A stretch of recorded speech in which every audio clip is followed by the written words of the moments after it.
Bom dia a todos! Sejam muito bem-vindos a esta videoconferência de resultados da Randon Corp, em que falaremos sobre o quarto trimestre e acumulado de 2024. O nosso evento conta com tradução simultânea para o inglês e com interpretação em libras. Para colocar o seu áudio em inglês, você deve clicar no botão Interpretation, que está na barra inferior da tela. E para ficar com o áudio do tradutor, selecione a opção Mute Original Audio. Esta videoconferência está sendo gravada e a gravação será disponibilizada em nosso site de relações com investidores, que é o ri.randoncorp.com. Eu recordo que as informações trazidas nessa videoconferência não são garantia de desempenho e envolvem riscos e incertezas, pois se referem a eventos futuros e, portanto, dependem de circunstâncias que podem ou não ocorrer. Em nossa agenda do dia, teremos a mensagem do nosso CEO, Sérgio Carvalho, principais destaques do ambiente de negócios e dos resultados econômicos apresentados pelo CFO e DRI, Paulo Prignolato, e os detalhes dos resultados financeiros abordados pelo diretor de Finanças e de Relações com Investidores, Esteban Angeletti. Ao final, teremos a sessão de perguntas e respostas conduzidas pelo gerente de RI e Finanças, Davi Bassichetti, e que também conta com a participação do diretor de RI da Fras-le Mobility, Emerson de Souza. Você pode indicar a sua participação no Q&A a qualquer momento do evento por meio da plataforma, seguindo as orientações que estão na tela. Eu passo agora a palavra ao Sérgio para dar início às apresentações. Obrigado, Caroline. Bom dia, pessoal. Quero começar destacando o quanto o ano de 2024 foi importante para a história da Randon Corp. Entregamos resultados positivos, mesmo com os diversos desafios que se apresentaram ao longo do ano. Nosso modelo de negócios foi colocado à prova mais uma vez. Posso dizer com muita satisfação que a decisão de ampliar a nossa exposição a segmentos e geografias mais estáveis e resilientes foi fundamental para enfrentarmos um cenário mais desfavorável do que havíamos previsto inicialmente. Em todos os trimestres do ano que passou, as adversidades estiveram presentes em nossos negócios. Tivemos impactos da atualização do sistema IRP, da perda de incentivos fiscais, de despesas com provisões de contingência, do encerramento da nossa fábrica no Uruguai, das enchentes no estado do Rio Grande do Sul e da desaceleração da demanda do agronegócio. No mercado externo, a redução das vendas de semi-reboques nos Estados Unidos e a crise logística global, com a elevação dos custos e a baixa disponibilidade de fretes marítimos, também impactaram negativamente nossas operações. Mas nós passamos por tudo isso com muita serenidade e a nossa empresa seguiu crescendo de maneira sustentável.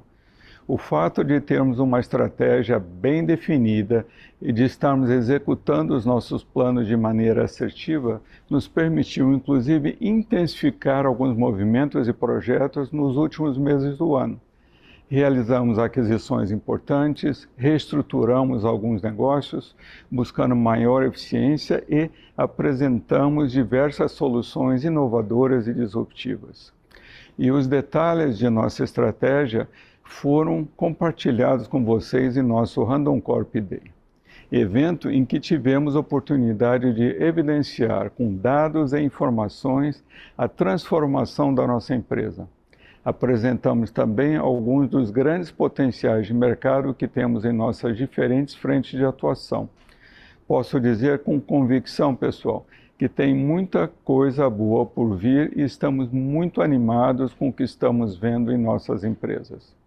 O melhor de tudo isso é que estamos realizando essas conquistas e movimentos sem abrir mão dos nossos princípios, entregando produtos com qualidade, estando sempre atentos à segurança dos nossos colaboradores, ao seu desenvolvimento, fazendo uma adequada gestão ambiental e apoiando a sociedade. Esse último, com maior ênfase em 2024, dados os impactos relevantes devido às enchentes que já mencionei. Nós não deixamos de fazer nada do que acreditávamos ser essencial para o nosso negócio e para as nossas pessoas, já que é por meio delas que nós conseguimos entregar os resultados que previmos para o ano, dentro do nosso guidance que foi divulgado no primeiro trimestre de 2024, atingindo inclusive recordes de receita e recordes de EBITDA. Para 2025, nosso objetivo é dar sequência a esse trabalho, acelerando a integração das empresas adquiridas, a coleta das sinergias mapeadas, melhorando nossos resultados e permitindo uma redução da nossa alavancagem. Sabemos que alguns dos nossos mercados de atuação podem enfrentar uma desaceleração de volumes, especialmente semi-reboques e caminhões pesados, pelos aumentos recentes da taxa de juros. Mas destaco mais uma vez o quanto a resiliência dos nossos resultados irá mitigar esse impacto, especialmente agora em que a reposição e o mercado externo ganharão uma proporção ainda maior de nossas receitas. Os desafios sempre estão presentes nos ambientes de negócio e isso é inevitável, mas nós estamos sempre fazendo a nossa parte para enfrentá-los cada vez mais fortalecidos, sendo um dos maiores players globais do mercado automotivo, com marcas fortes, parceiros comprometidos em entregar uma mobilidade cada vez mais sustentável. E tem muita coisa boa para acontecer esse ano, pessoal. Temos início das operações das unidades de Mogi Guaçu, temos a adição das receitas dos novos negócios impulsionados pelas sinergias do grupo, temos a entrega de mais de 2.000 semi-reboques pela nossa Hercules nos Estados Unidos, após um período complexo desse mercado. E temos um mercado de reposição muito aquecido também, em menores proporções de impacto no curto prazo, mas relevante no longo prazo. Temos também a conquista de novos clientes e a homologação de novos produtos para o segmento de máquinas agrícolas pela Castertech, o crescimento da nossa Hands, e o contínuo desenvolvimento de produtos inovadores.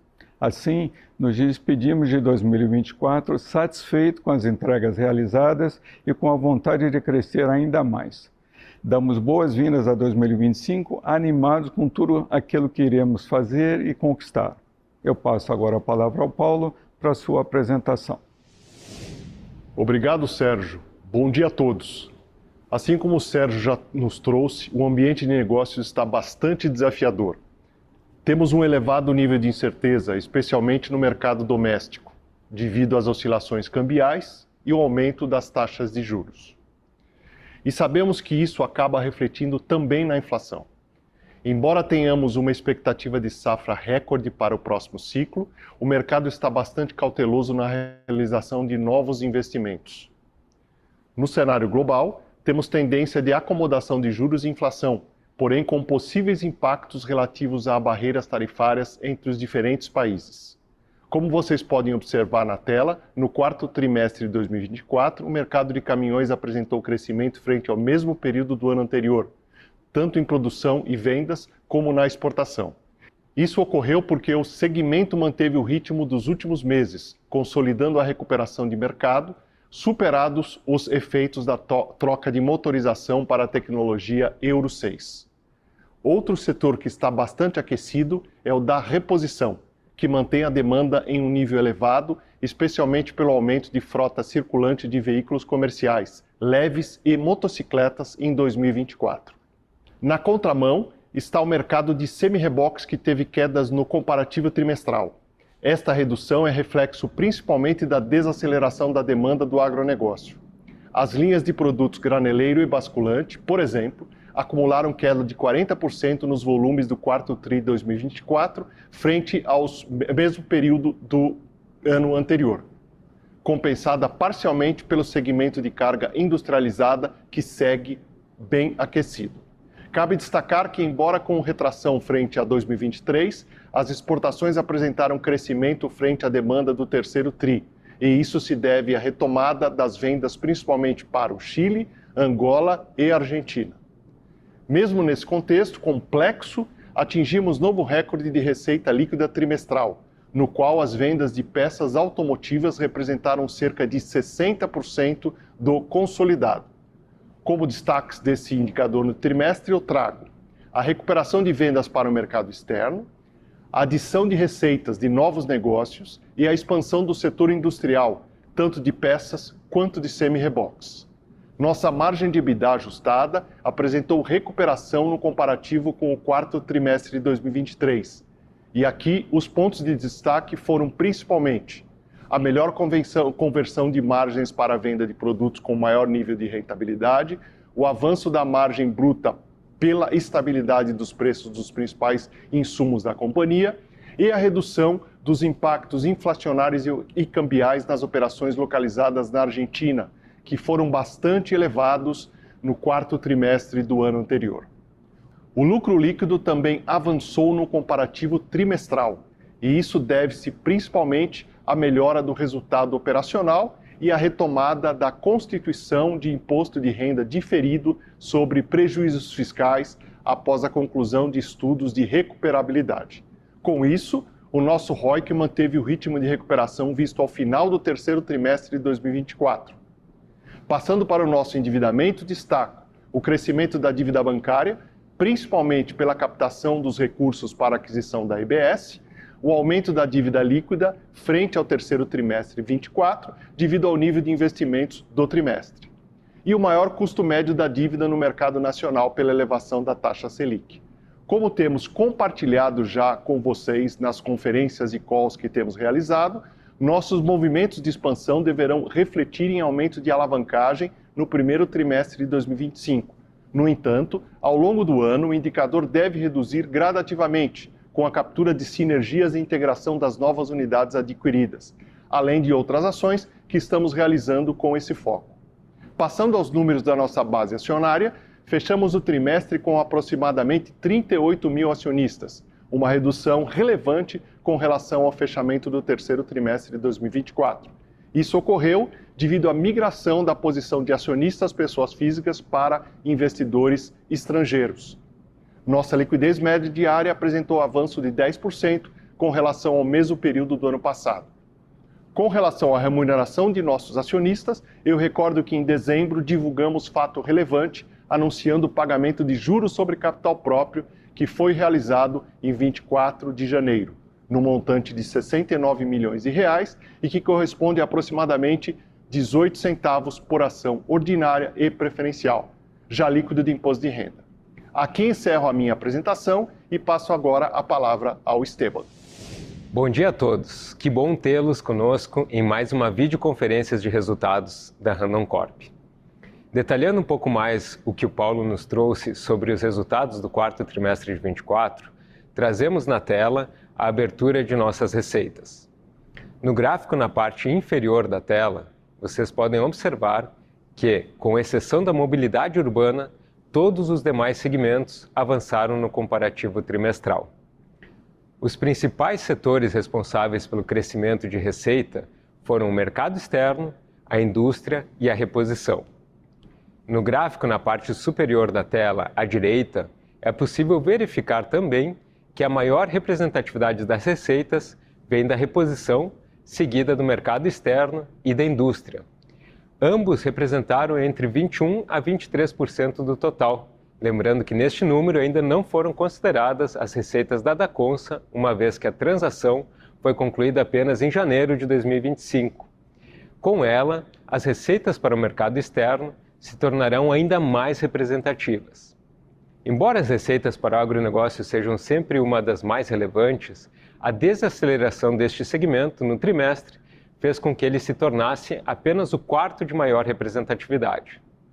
Quando analisamos a distribuição da receita por vertical, temos praticamente 60% vindo de peças, tanto para reposição quanto para OEM, cerca de 30% de semi-reboques e o restante tem origem em serviços e tecnologia.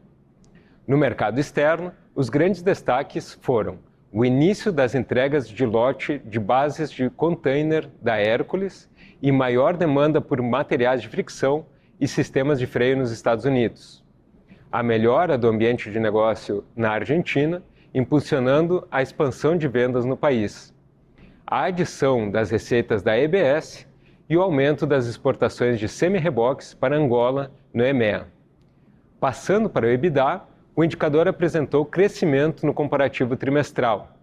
Destacamos maior nível de rentabilidade, tanto pela expansão internacional quanto pelo aumento das vendas no mercado de reposição. Contribuição da margem bruta pela estabilidade dos preços nas principais insumos da companhia. Redução dos impactos inflacionários e cambiais referentes às operações localizadas na Argentina e pressão das margens da vertical montadora, devido ao mix de produtos vendidos no mercado doméstico e pela realização de despesas com reestruturação desta unidade. Para finalizar a minha parte, trago na tela as informações relativas aos investimentos orgânicos. No quarto trimestre de 2024, demos continuidade a diversos projetos, dos quais eu destaco as obras e instalações da Castertech e da Suspensys Mogi Guaçu. A Castertech, já inaugurada em novembro de 2024 e em fase de ramp-up, e a Suspensys em um estágio anterior, mas com a inauguração prevista para o primeiro semestre de 2025. A construção da subestação de energia elétrica da Fras-le Mobility, no site Fremax, que além de permitir a expansão produtiva, viabilizou o desligamento dos geradores a diesel, reduzindo as emissões de CO2 desta unidade, já durante o projeto, que tem previsão de conclusão para 2025. E, claro, os investimentos em produtividade e eficiência na Randon Araraquara, já anunciados via comunicado ao mercado em novembro de 2024. Além destes, iniciamos o projeto de automação do centro de distribuição da Fras-le Mobility, site Extrema, que é bastante relevante para a operação pelos benefícios que trará com sua implantação. Antes de passar a palavra a Carol, quero convidá-los a participar da pesquisa da Extel, também conhecida como Ranking Institutional Investor, por meio do QR Code que está na tela. Para nós, esta é uma ferramenta muito importante de feedback do mercado de capitais, e a opinião de vocês é muito relevante. Agora sim, Carol, é contigo. Obrigada, Esteban. Então, nós vamos iniciar agora a nossa sessão de perguntas e respostas. O formato de participação, as orientações estão todas na tela. Quero aproveitar para agradecer também a participação do Daniel Randon e do Anderson Pontalti aqui conosco hoje nessa videoconferência e também dos demais membros do nosso comitê executivo que estão conectados nos acompanhando. Bom, a nossa primeira pergunta do dia é de Vitor Mizuzaki, analista sell-side do Bradesco BBI. Bom dia, Vitor. Pode fazer a tua pergunta. Oi, bom dia. Primeiro, parabéns, Daniel, Pontalti, e sucesso e felicidade, Sérgio. Acho que teu papel nos últimos anos na Randon foi de extrema importância para a transformação da empresa. Eu tenho uma pergunta ou duas relacionadas à questão de implementos.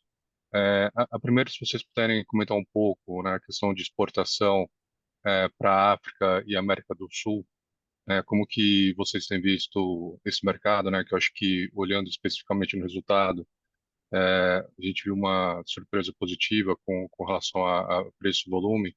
Então, se vocês puderem comentar um pouco de margem e como que vocês estão vendo o cenário competitivo aqui no Brasil, se de repente a gente já começa a enxergar uma melhora. Obrigado. Obrigado, Vitor, pela pergunta. Então, aqui sobre o semi-rebox, vou pedir tanto para o Esteban quanto para o Anderson Pontalti, aproveitar que ele está aqui com a gente para responderem. Esteban, se tu puder endereçar, então, aqui a questão um pouco de Brasil, né? Não só a situação, talvez, de 24, mas já podemos antecipar, talvez, alguma pergunta sobre o início de 25, tanto o Brasil quanto a América Latina. E depois, Pontalti, se você puder também, não só explorar a África, né? Que eu sei que tem bastante estratégia para a gente poder crescer lá, mas também as demais geografias aí que você está conduzindo, especialmente Estados Unidos com a Hércules, eu agradeço. Então, começo com o Esteban e depois a gente passa para o Pontalti complementar. Legal. Obrigado, Davi. Me confirma só, por favor, vocês estão me escutando bem? Sim. Legal, obrigado. Vitor, obrigado pela pergunta e por acompanhar o nosso call, como sempre. O cenário competitivo, o mercado todo aqui no Brasil, ele continua bastante acirrado, tá? As principais dinâmicas que a gente viu como fatores que levaram ao resultado da montadora no quarto trimestre continuam presentes agora nesse primeiro trimestre. quais sejam aí o volume um pouco comprometido no mercado doméstico e o mix de produtos ainda voltados muito para produtos industriais, onde nós temos uma margem menor, né? Uma competitividade em preço um pouco mais complicada, né? Claro que a gente fica esperando a retomada do agro, né? A expectativa para esse ano aqui de safra é de um novo recorde. Essa semana também saiu uma notícia sobre o aumento do preço de fretes, né? Principalmente relacionados a transporte de grãos, o que deveria trazer uma demanda maior no agronegócio, que é onde nós temos uma fortaleza em relação aos nossos produtos, em relação às nossas margens, tá? Mas de curto prazo, né, a figura atual, a foto atual, é de esse cenário mais competitivo se mantendo também nesse primeiro trimestre. E aí, com isso, Pontalti, eu passo a palavra para te comentar um pouquinho sobre as exportações, seja mercado africano, América do Sul, e Estados Unidos também. Obrigado, Esteban. Obrigado pela pergunta, André. Falando mais especificamente das exportações a partir do Brasil, a gente teve um bom início de ano nas exportações, sobretudo para a África, mas lembrando que a África, a regularidade de demanda, ela está muito vinculada à possibilidade de divisa que os países compradores têm para poder ter emissões. A gente, obviamente, faz negócios protegidos, via dinheiro na frente, cash in advance, ou alguma carta de crédito que nos garanta o recebimento dessas divisas, mas a gente começa com boas cotações e bom início de ano. Fevereiro a gente teve volumes, janeiro tivemos bons volumes, acima do nosso planejado, fevereiro junto com o planejado, em março a gente pretende ter bons volumes também naquela região.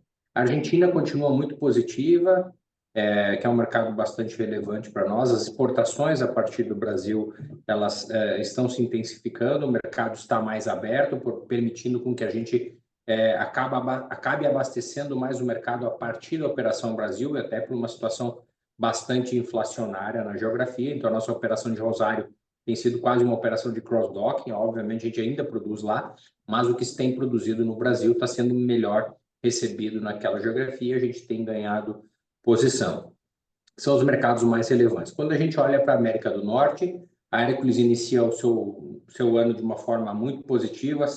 Todos sabemos que 2024 foi um ano de muita recessão nos container chests, que é basicamente o nicho de atendimento daquela operação.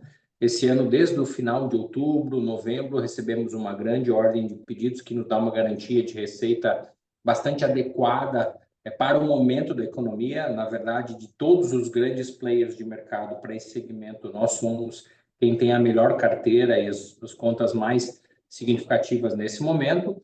E a gente observa no mercado uma maior entrada de consultas de cotação em função das dinâmicas já impostas pelo novo governo. Então, essas acomodações econômicas entre tarifas, dinâmicas, incentivos à economia no governo Trump ainda não são 100% claras, mas o que a gente já percebe é maior apetite por cotações. Os clientes um pouquinho em compasso de espera, ver como é que isto vai ficar, mas já consultando prazo e pedido, obviamente com os preços embutidos, e a gente tem uma convicção de que isso se converte em carteira ali na frente. Então, Hércules promissora. A XN, nós tivemos o primeiro mês de operação, nós tivemos, obviamente, todo o processo de formação da nova companhia, transferências dos estoques, qualificação dos estoques. Então, o que nós estamos vivendo neste momento? Nós estamos requalificando a empresa, ela estava em compasso de venda já há mais de um ano, ela não tem o estoque na melhor formação possível, a gente já tomou as ações para ter a qualificação desse estoque, seja ele produzido, importado das nossas operações do Brasil ou dos nossos parceiros de comanufatura no exterior, para que essa venda comece a acontecer de maneira mais significativa. O mercado ainda não voltou a patamares históricos, ainda continua retraído, mas a gente tem um time forte, estamos reestruturando a área comercial ou reforçando as áreas comerciais, tanto de Hércules quanto de XN, para poder abocanhar melhores oportunidades de mercado, à medida que a gente vai entregar como corporação mais competitividade para essas duas unidades. Espero ter respondido, André. Ótimo, obrigado. Obrigada, Vitor, aí pela tua pergunta. Vamos para a próxima pergunta de hoje, que vem da analista sell-side do BTG, Fernanda Recchia. Bom dia, Fernanda. Estamos abrindo o teu microfone. Pode fazer a tua pergunta. Oi, pessoal, bom dia. Dois pontos aqui no nosso lado. Primeiro, sobre a alíquota efetiva, né? Acho que essa foi talvez uma das principais surpresas, e aí eles explicaram que foi pela retomada da constituição do IR diferido.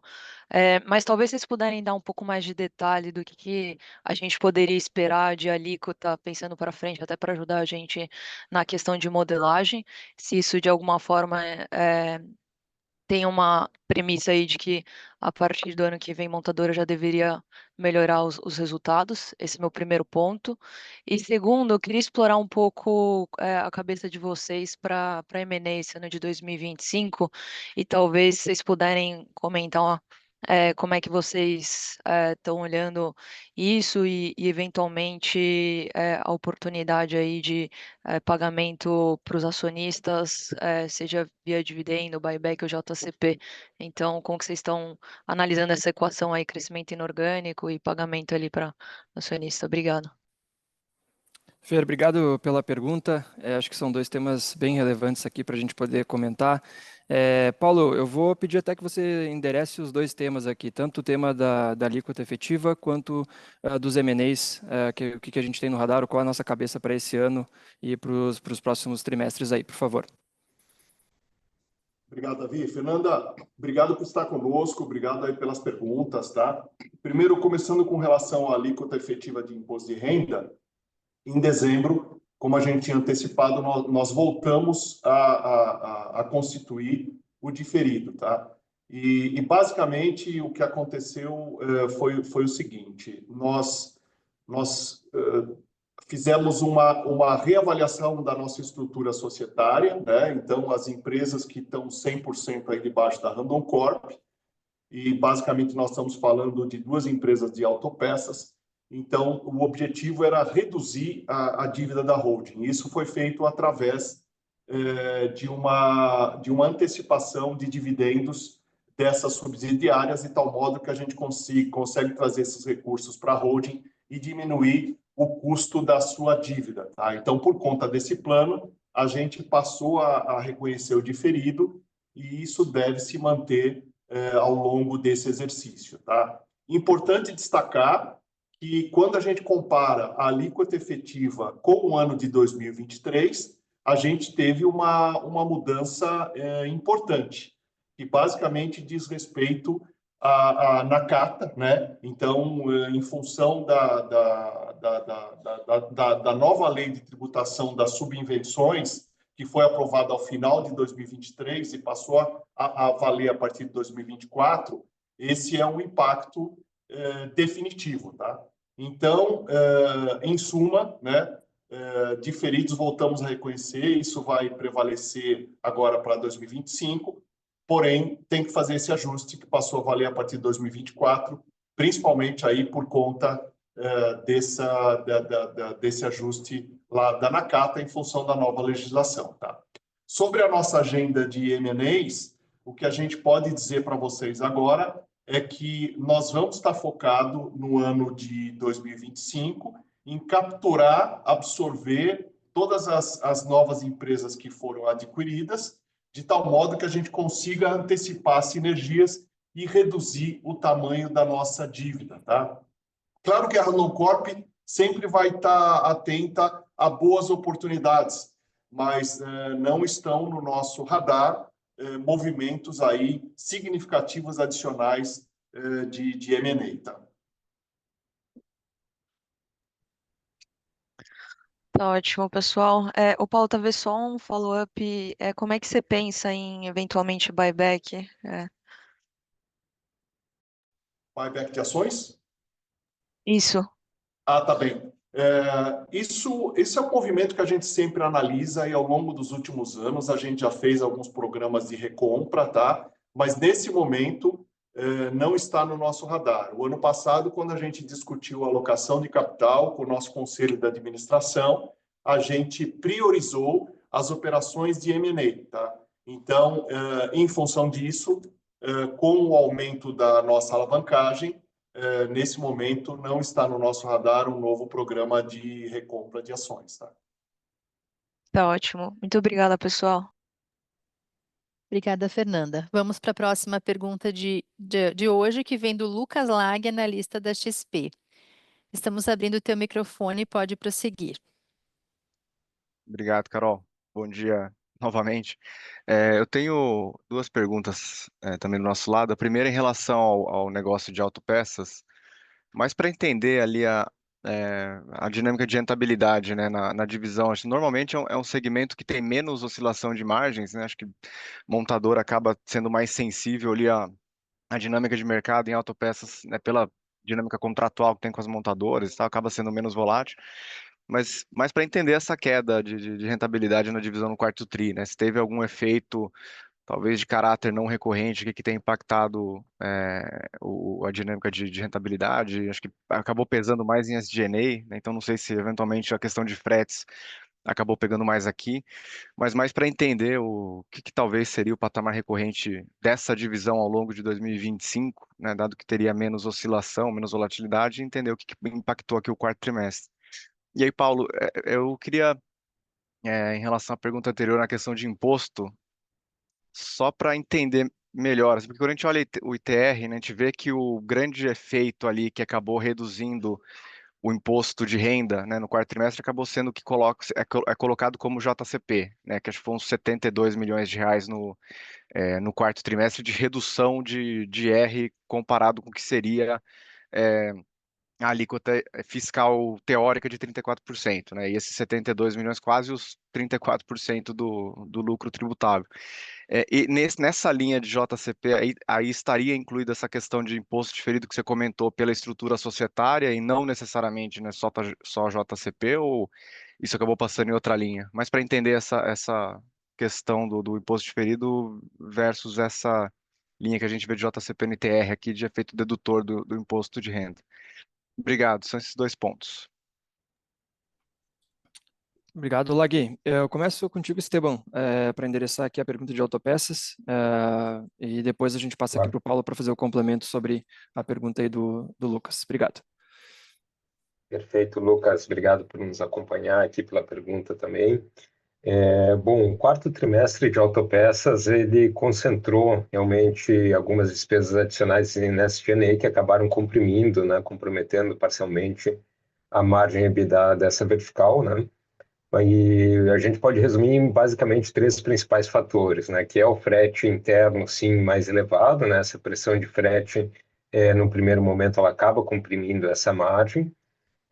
A gente teve também as despesas de M&A, que a gente não trata elas como não recorrente, dado que nos últimos anos o crescimento não orgânico se torna algo importante, presente na nossa estratégia, né? Por isso que a gente não expurga essa despesa quando a gente apura o EBITDA ajustado. Porém, no quarto trimestre, a gente tem que lembrar que teve as despesas da aquisição da EBS, né? Que acabaram entrando nessa linha de SG&A, né? E, por fim, a própria despesa administrativa da EBS, que a gente passou a incorporar a partir de novembro, era algo que não estava no nosso orçamento normal, né? Tanto a receita quanto a despesa da própria EBS. E, nesse primeiro momento, a gente ainda está entendendo o funcionamento, a eficiência da empresa e buscando essas sinergias, né? Lembrando que a gente sempre tem 4 fontes de sinergias, das quais 2 elas são mais low-hanging fruits, que é toda a parte de cross-selling. Isso a gente já está começando a fazer agora, né? Trazendo produtos da EBS para o Brasil. Segundo momento, começamos a levar alguns produtos master para a Europa também. A segunda frente de sinergias, que é toda a parte de sourcing, né? De compra de matéria-prima, compra de componentes, né? Onde a gente faz essa troca de lista de preços e tenta sempre otimizar essa sinergia, seja via preço que a gente já tem atualmente, seja pela escala combinada das duas operações. E aí a terceira onda, que ela é posterior, né? A partir do momento que a gente tem um melhor entendimento da unidade, das operações da unidade, que é a parte de back-office, onde a gente pode ter uma eficiência maior, justamente impactando a parte de despesas administrativas, tá? Mas com isso eu passo para o Paulo comentar um pouquinho sobre a questão do imposto de renda. Então, Paulo, por favor. Lucas, obrigado aí pela sua pergunta, tá? De fato, os dois temas estão diretamente conectados, tá? Porque até o período, até novembro do ano passado, quando nós não estávamos reconhecendo o diferido, o ganho relativo ao impacto do JCP, nós também não estávamos nos beneficiando, tá? Então, a partir do momento que a gente passou a reconhecer o diferido, isso nos permitiu, pelo plano de recuperabilidade, inclusive registrar esse ganho da alíquota efetiva do juros sobre capital próprio, tá? Ah, tá bom. Não, tá claro. Beleza, obrigado, Paulo. Obrigado, Esteban. Bom dia aí para vocês. Obrigado, bom dia, Lucas. Bom, vamos para a nossa próxima pergunta do dia, que vem do Gabriel Tinen, analista do Santander. Bom dia, Gabriel. Pode fazer a tua pergunta. Bom dia, pessoal. Obrigado pelo espaço. São duas perguntas do meu lado. A primeira aqui é mais focada em trailers, né? Se puderem dar um pouco mais de cor sobre como que tem evoluído, de forma geral, a reestruturação que vocês começaram desde o ano passado ali, né? Principalmente na fábrica de Araraquara, entender um pouco a questão de mix. E a segunda pergunta, vinculada aqui a autopeças, né? Queria entender um pouco melhor também sobre como tem sido a integração, de forma geral, com as novas aquisições da EXN, a EBS, e também o que é um pouco a cabeça para frente. E uma última pergunta do meu lado, que é vinculada à questão da alavancagem. O que a gente pode esperar para frente? 25, 26, como um todo. Obrigado, pessoal. Obrigado, Tinem, pelas perguntas. A primeira que eu vou responder sobre a montadora. Na sequência, eu peço para o Anderson comentar um pouquinho aqui sobre a questão das integrações, sinergias. E terceira pergunta aqui, logo mais, para o Paulo comentar um pouquinho sobre a nossa alavancagem. Até na segunda pergunta aqui sobre as integrações, o Emerson está aqui com a gente também. Então, de repente, Emerson pode compartilhar junto com o Pontaut aí para falar um pouquinho da Dacomsa, que acho que está sendo bem legal essas primeiras experiências que a gente está tendo com eles lá. Mas falando de montadora, Tinem, acho que a gente está passando aqui por um processo, como tu comentaste, aí, de reestruturação dos negócios, né? As nossas fábricas aqui também, obviamente, estão passando por essa reestruturação como um todo. E a fábrica de Araraquara, a gente tem comentado, né? A fábrica que precisa, talvez, aí de maior atenção e está recebendo independente, né, do business como um todo. Vocês estão me escutando bem? Estou travando. Voltou? Tá, desculpe. É uma fábrica que... Ok, obrigado, gente. É uma fábrica que a gente sabe que tem um grande potencial, porque está na região sudeste, e é uma região que a gente teve nos últimos anos aí com a mudança, lá no passado, né, saída da Randon São Paulo e tudo mais, a gente ficou menos assistido nessa região, e depois com a volta de Araraquara e pela importância da região sudeste, a gente entende que é um site muito estratégico, e por isso que a gente está trabalhando nela para ela ser, de novo, né, um hub forte na produção de trailers. Só que para isso acontecer, a gente precisa realmente reestruturar aquela empresa no sentido de que ela fique mais independente das demais empresas da Randon, né? Então, aquela fábrica está recebendo, especialmente, né, itens aí de automação, células mais automatizadas, para que a gente consiga produzir não só os produtos, né, que a gente já tinha lá, como basicamente basculante, furgão e cider, mas que também a gente tem a capacidade de produção de chassi, que é muito importante para a gente conseguir dar volume e velocidade naquela planta, né? Então, esse movimento que está sendo feito vai ser ao longo de todo o ano de 2025, e a gente espera, né, que depois disso, aquela fábrica, sim, consiga entrar mais ou menos na linha do que a gente já vê nas demais operações de montadora, né? De uma fábrica bastante eficiente, com mais independência, e consiga aí, sim, atender em maior velocidade o mercado do Sudeste, especialmente, tá? Agora, na sequência, eu passo para o Pontaut e para o Emerson e poderem comentar um pouquinho das integrações que a gente está fazendo das... Dacomsa para Emerson, vou falar um pouquinho da XN. Então, a XN, como eu falei, nosso primeiro mês. Agora, o principal objetivo é qualificar o estoque para a gente aumentar a receita. A gente entende que comprou a empresa num momento de muita baixa de mercado. Então, nós estamos reforçando o time comercial para que o momento que a venda comece a acontecer com uma maior segurança econômica e política naquela geografia, a gente possa surfar essa onda do crescimento.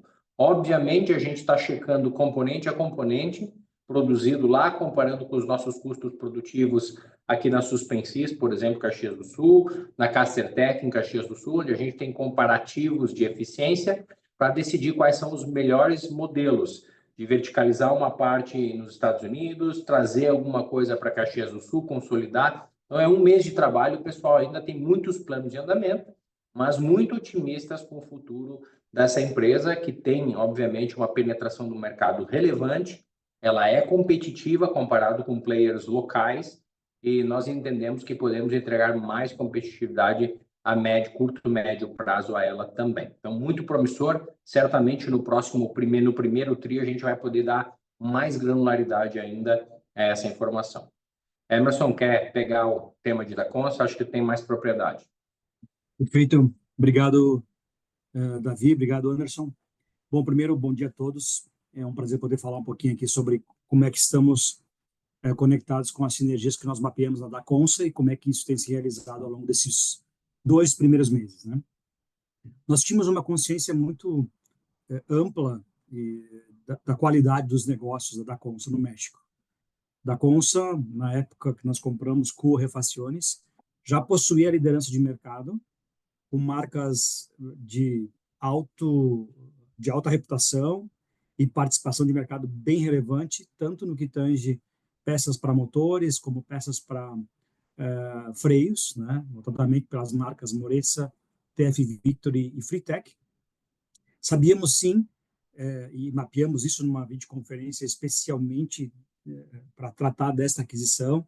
Temos mapeado algo como 300 milhões de reais de sinergias para serem exploradas, somadas aos 5 anos próximos. E tínhamos uma quebra regular de que 60% dessa sinergia pudesse vir de adição de receitas por lançamentos de linhas de produtos hoje de Fras-le Mobility que não estão disponíveis no mercado mexicano, por expansão das vendas para o mercado norte-americano, especialmente para os Estados Unidos, e também com o ingresso de linhas da Consa, da Cuo Refacciones, para outros países da América do Sul, América Central principalmente. 40% deveriam vir de redução de despesas e custos. Depois de 2 meses, ainda não tendo uma granularidade tão forte, mas com um sentimento muito confiante, nós já percebemos que colocamos no lado mais conservador as sinergias que vão vir de redução de custos e otimização de despesas. É muito provável que a gente tenha mais espaço nessas linhas, o que é ótimo, porque isso antecipa, né, a materialização das sinergias que nós temos e são mais rápidas de serem capturadas. Eu entendo que hoje a gente está mais para 60% de sinergias em custos e despesas e 40% nas receitas. Não que as receitas tenham diminuído, mas o PEC que nós encontramos de oportunidades na parte de custos e despesas ele é maior. Também tem otimizações da planta, né? O primeiro time de Dacomsa que vem agora ao Brasil para conhecer a estrutura de Fras-le está conectado com a produção de material de ficção. O pessoal já vem na próxima semana e está muito feliz porque realmente os achados, os findings que nós pudemos perceber nessas linhas são bastante materiais e vão acelerar de maneira muito rápida a otimização e os ganhos de sinergias que nós temos mapeados. Já era uma empresa boa, uma empresa que performa níveis de indicadores de margens muito fortes, como a gente já declinou isso na videoconferência que fizemos, mantém aquele mesmo nível, um pouco acima, inclusive, nesses últimos meses, e no fechamento de 2024, e o desenho futuro dessa empresa também é muito promissor, uma vez que ela vai ser diretamente beneficiada com as sinergias que nós estamos falando aqui. É um momento bastante singular, bastante especial aqui para a Fras-le Mobility nessa aquisição e, obviamente, todos os reflexos que isso traz como companhia a Randon Corp, que controla a Fras-le Mobility e que também beneficia-se desses resultados, né? Obviamente, a gente, quando fala em sinergia, não pensa unicamente nas empresas que compõem o rol de empresas da Fras-le Mobility, mas também todas as empresas de Randon Corp que colaboram, que estão ali servindo no momento de podermos pensarmos no todo enquanto conectamos essas sinergias que certamente vão estar vinculadas com outras companhias Randon Corp também. Também obrigada, Emerson, Pontalti e Davi pelas respostas. Agora vamos para... Tem uma última da alavancagem para o Paulo. Perdão. Isso. Paulo, se você puder comentar sobre a nossa expectativa de alavancagem para esse ano, então agradeço. Bom, Obrigado pela pergunta, tá? A gente não consegue claramente projetar um número, né? Mas o que a gente pode dizer para vocês é o seguinte: nesse primeiro trimestre, nós vamos reportar uma alavancagem um pouco maior, principalmente por conta dos investimentos que nós fizemos já previstos, tá? E no final do ano, a gente tem a expectativa de encerrarmos o ano dentro de um limite de alavancagem que a gente sempre costuma trabalhar, que é de 1 a 2 vezes EBITDA, tá? Então, até o final do ano, a gente vai capturar todas as sinergias conforme previsto no primeiro ano.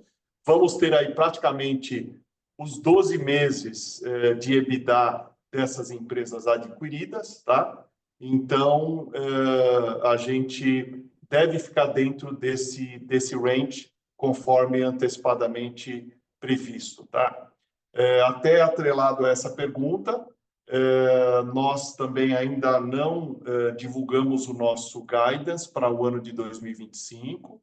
A gente deve fazê-lo ao longo das próximas semanas, e nós só não divulgamos o guidance tendo em vista principalmente as projeções dessas novas empresas que adquirimos e também, né, todo esse contexto de altas taxas de juros e expectativas aí do que ocorreria no mercado, tá? Mas estamos agora finalizando as projeções e aí ao longo das próximas semanas a gente divulga e com isso, claro, vai ficar muito mais fácil aí para vocês poderem atualizar aí todas as suas projeções, inclusive a alavancagem, tá? Perfeito, pessoal. Obrigado, bom dia. Bom dia, Tinem. Bom, agora vamos para a próxima pergunta, que vem de André Mazzini, analista sell-side do Citi. André, pode fazer a tua pergunta. Oi, time. Bom falar com vocês novamente. Então, 2 perguntas. A primeira é um follow-up das aquisições, né? Vocês têm feito várias aquisições, o que é louvável e parabéns por isso. E a gente sabe que vocês, na maioria das vezes, mantêm as marcas, né? E pelo que parece, vocês também fazem a integração. Então, se vocês pudessem falar um pouquinho mais desse processo de integração, né, que eu acho que, como vocês estão fazendo repetidas vezes, o que vocês têm aprendido, né, e quão rápido ele consegue ficar mais rápido ou não dá para ficar mais rápido, porque, enfim, tem coisas que são sensíveis demais. Eu estou pensando aqui, por exemplo, num ERP, né, que é algo super sensível para toda a companhia. Se vocês tombam os ERPs das adquiridas para um mesmo ERP só, da Randon, seja um SAP, seja um Oracle, por aí. E quanto tempo, enfim, tem demorado essas integrações, se elas têm ficado mais rápidas ou não? Essa é a primeira.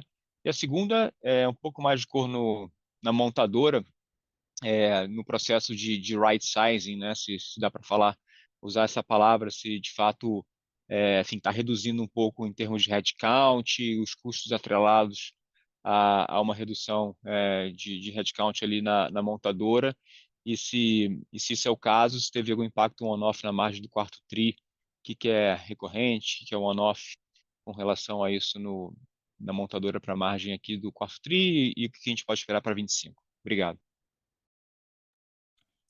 Perfeito, Mazzini, obrigado pela pergunta. Eu até vou verificar se o Sérgio está aqui conectado com a gente. Acho que seria interessante ele comentar um pouco sobre esses 2 pontos.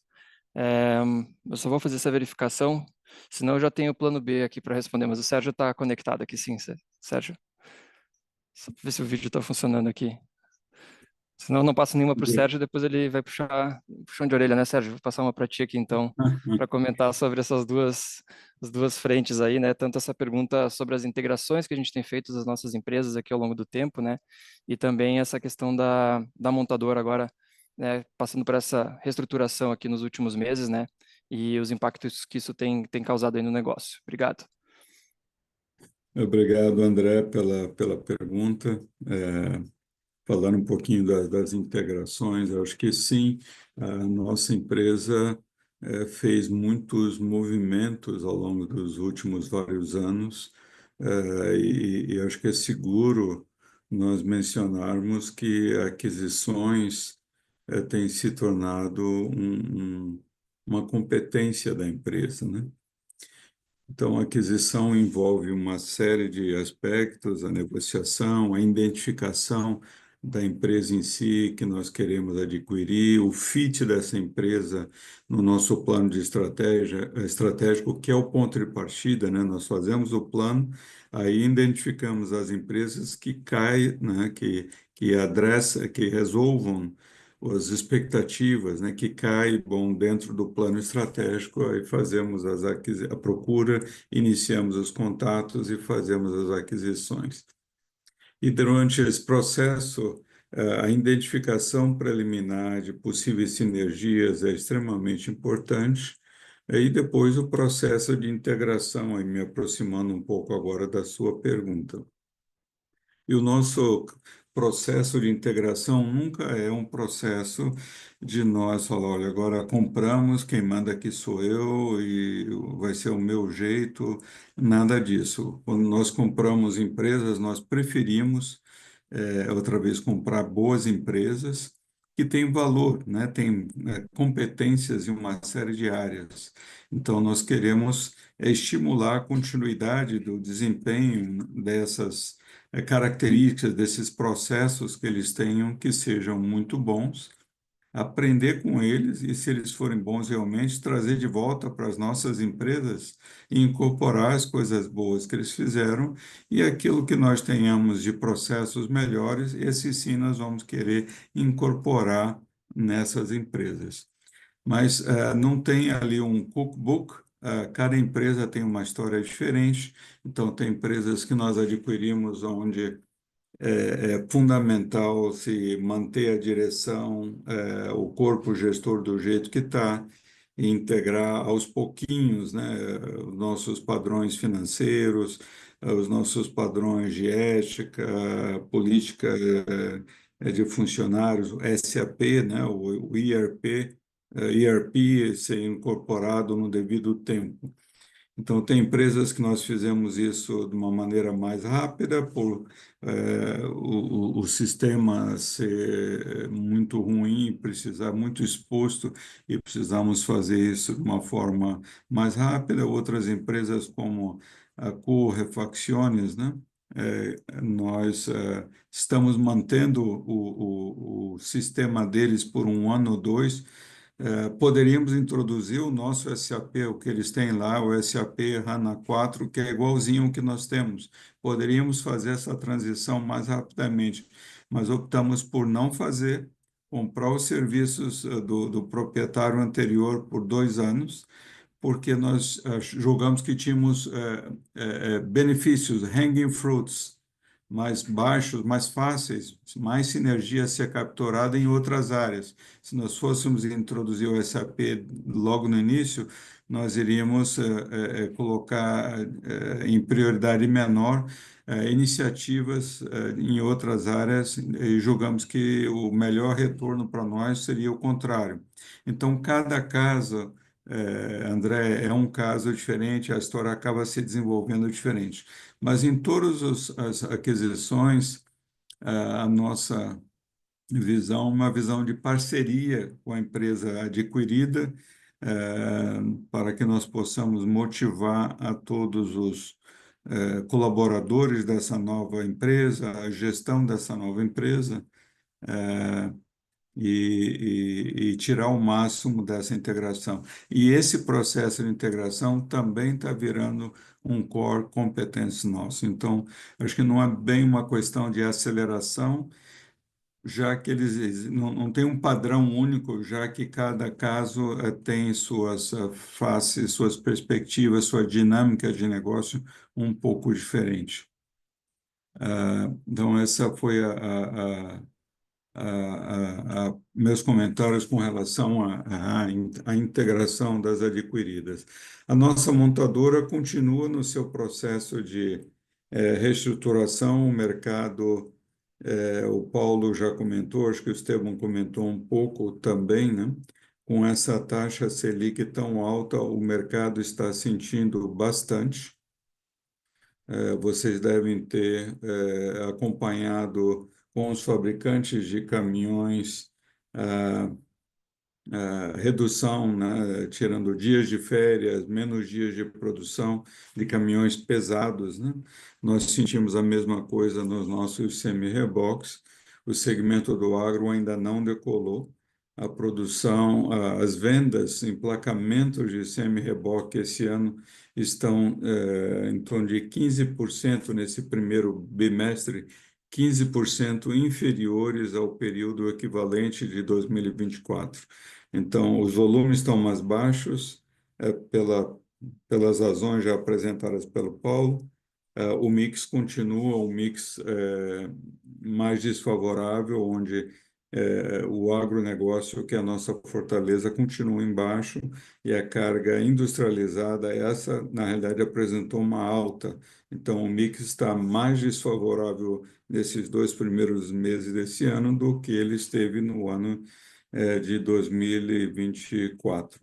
Mas nós continuamos com o nosso processo, sim, avançando, expandindo a nossa capacidade de produção próxima ao mercado do Sudeste, que é o grande mercado Sudeste e Centro-Oeste. Então, continuamos os nossos investimentos nesse sentido, continuamos a reestruturação no sentido de fechar sites auxiliares, né? Por exemplo, Araraquara, nós tínhamos 3 operações em Araraquara, então fechamos uma, estamos em processo de consolidar essa segunda também na planta original de Araraquara, também no right sizing de pessoas. Continuamos as nossas atividades no sentido de adequar as especificações de alguns produtos, onde nós oferecemos características premium, mas em alguns segmentos o mercado não paga um extra por esses prêmios. Então, nessas situações, nós estamos em processo de colocar produtos, todos com qualidade, mas produtos mais alinhados com aquilo que o mercado está pagando. Então, esse tipo de iniciativa, ele continua da nossa parte. Continuamos em si com o nosso plano de investimento em automação, e ganhos de produtividade, maior eficiência fabril, tudo aquilo que nós temos falado em encontros anteriores, eles continuam em plena execução. Espero ter respondido, André. Perfeito, Sérgio. Obrigado pela cor. Bom dia. Bom dia. Bom dia. Nós temos mais perguntas na fila, mas infelizmente, devido ao nosso tempo, nós vamos precisar encerrar a nossa sessão de perguntas e respostas. Então, nós vamos para a última pergunta de hoje, que vem da analista Luísa Mussi, do Safra. Luísa, pode fazer a tua pergunta.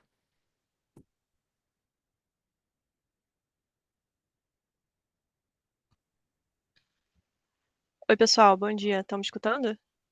Sim, Luísa, obrigada. Bom, obrigada pelo espaço aqui. Eu queria explorar um pouco mais as operações da Adiante, né? Teve um trimestre bem positivo. Se vocês puderem comentar um pouco mais sobre o resultado e olhando para frente, né? Se vocês puderem compartilhar um pouco de qual é a visão para a empresa, né? O quão relevante vocês esperem que ela fique no resultado. Obrigada, pessoal. Obrigado, Luísa, pela pergunta. Eu vou passar para o Paulo aqui poder comentar sobre a Adiante para a gente. Paulo, por favor.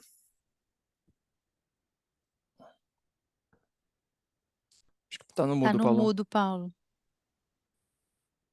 Desculpa. Obrigado pela sua pergunta, Luísa. Bom, claro que no último trimestre do ano passado a gente teve um impacto bem relevante lá na Adiante, né? Principalmente por conta do contrato que nós fechamos com a Ambipar, né? Então foram ali mais de 1.600 ativos. E essa formalização acabou, claro, trazendo maior volume, e isso impactou positivamente a nossa linha de equivalência patrimonial, tá? Estamos bem felizes com essa JV, e esse é um negócio de capital intensivo, né? Mas no momento de juros mais altos, acaba gerando mais oportunidades na alocação, tanto de implementos bem como de caminhões, né? Então, temos planos arrojados para o futuro, né? Inclusive, em algum momento também, pensar numa listagem, no momento de um melhor mercado de equity, tá? Mas o nosso drive ali na Adiante é um drive de crescimento, tá? Então, é o que vocês vão continuar vendo aí ao longo dos próximos anos. Então, estamos bem felizes aí com essa operação.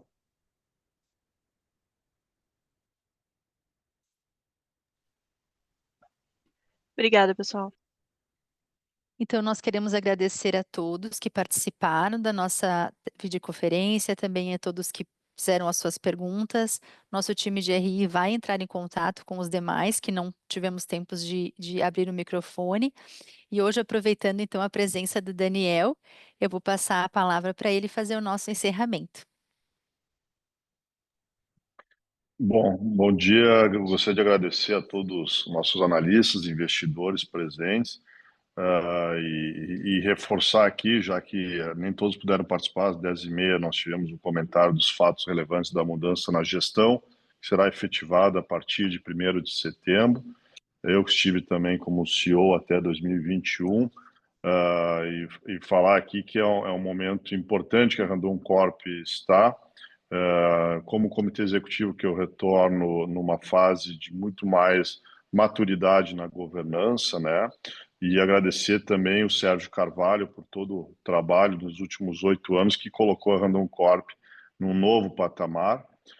E ficamos felizes ainda também de poder contar com o Sérgio a partir de setembro nessa nova posição de Senior Executive Advisor, que vai continuar nos ajudando como Randon Corp, principalmente nos pontos mais estratégicos, sensíveis da empresa, na internacionalização e no apoio também na formação dos nossos colegas do comitê executivo, principalmente pelo momento que a gente vê esse momento de mudança de gestão como um momento transitório, mas que reforça aí a própria vinda do Pontalti como agora CEO da Fras-le, um novo momento da Fras-le Mobility é importante, mas colocamos aí que a Randon Corp continua trabalhando mesmo, olhando 25 como um ano desafiador, mas com projetos importantes de continuarmos crescendo, com sustentabilidade, principalmente gerando valor aos nossos acionistas e stakeholders. Mais uma vez, gostaria de agradecer a presença de todos vocês na nossa call e nos colocamos aqui através do RI à disposição de qualquer dúvidas ou clarificações, tanto dos nossos resultados como da nova mudança da gestão a partir de setembro. Muito obrigado. Obrigada a todos. Até a próxima. Tchau, gente. Prazer. Obrigado, Até pessoal. mais. Até a próxima. Tchau, tchau.